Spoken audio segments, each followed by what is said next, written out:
නෙට්සී වලට ආවා පල්ලෙහාට ඒගොල්ලන්ගේ සංචාරක ඒරියා එකක් තමයි.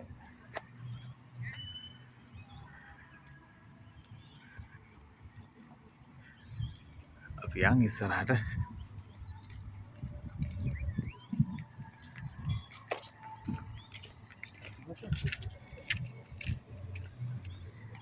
සනයි හොටෙල්ස් තියෙනවා.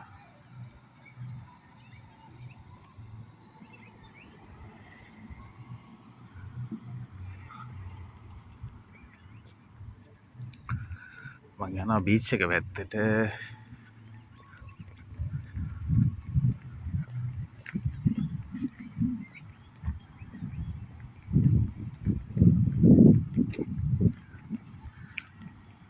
ඩෙඩ් සී ඉස්රායල් මේක රටවල් 3ක් අයිතිය කියන ටූරිසම් ඒරියා එකක්. වෙස්ට් බැංක් ඊශ්‍රායලේ, ජෝර්දානය. වෙස්ට් බැංක් කියන පලස්තීනේ, කඳුකරය මැද්දේ තියෙන මුහුද කියන්නේ මේක ඉතින් වැවක් වගේ තමයි. නමුත් මේක ලවණ කියන්නේ ලුණු වතුර තියෙන කිසිම ජීවයක් නැහැ. කියන්නේ මාළු, ඇල්ජී, කොරල් බර කිසිම දෙයක් නැහැ. all dead sea. අදත් හොඳ දවසක්. සීතල නැහැ දවස. හොඳ වෙදේ එකක් තියෙනවා. ලස්සන කට්ටිය ඉන්නවා නානවා. මේක පාවෙනවා කට්ටිය. ඒ කියන්නේ සාමාන්‍ය මුහුදු ජලයට වැඩිය දසගුණකින් විතර ලුණු ගතිය වැඩි කියලා තමයි කියන්නේ. මේකේ ලවණ ගතිය වැඩි. ඒ නිසා මේකේ කිලෙන්නේ නැහැ. කියන්නේ ක්‍රමානුකූලව පාවෙන්න පුළුවන්. එකවර වැස්සොත් කිලෙනවා. නමුත් පාවෙලා අපිට ඉන්න පුළුවන්. ලස්සන view එකක්. ඊශ්‍රායලයේ ඉන්න හැමෝම එන්න ඕන තැනක්. ඒ වගේම ලෝකේ ඉන්න හැමෝම එන්න ඕන තැනක් තමයි. ඒක දෙවියන් වහන්සේ කැමති. ආශිර්වාදය තියෙන අය මේ පොරොන්දු දේශයට එනවා. ලස්සනයි. ලස්සන බීච් එකක්. මේ එක තැනක් විතරයි අපිට දකින්න පුළුවන්.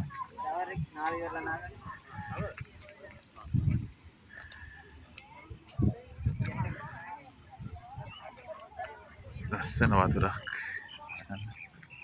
පැහැදිලි මේ පාට.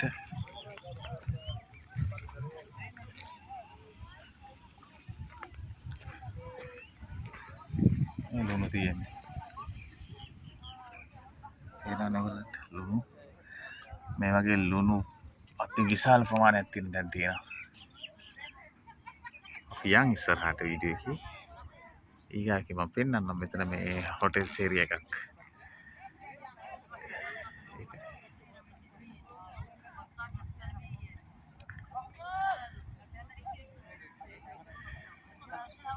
මිනිස්සු පාවෙනවා. සැරේ පාවෙනවා.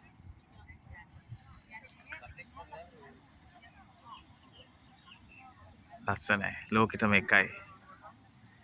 ඊශ්‍රායලට විතරයි. ඊශ්‍රායල ගැන කතා කරොත් යම් කිසි දෙයක් ඊශ්‍රායලේ තියෙනවා නම් ඒක මුළු ලෝකෙටම එකයි.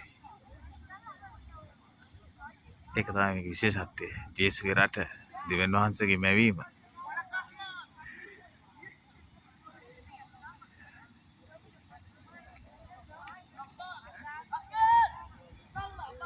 සහෝදරේ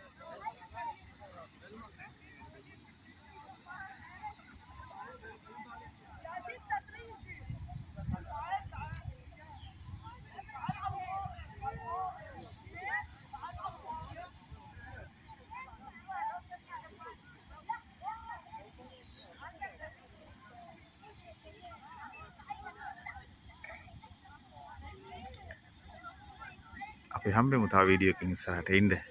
ලස්සන දේවල් තියෙනවා ඩෙඩ් සී වල. විශේෂ දේවල්, ඉතිහාසගත දේවල්. තව වීඩියෝ එකක් ගෙනන්නම් ඉක්මනටම.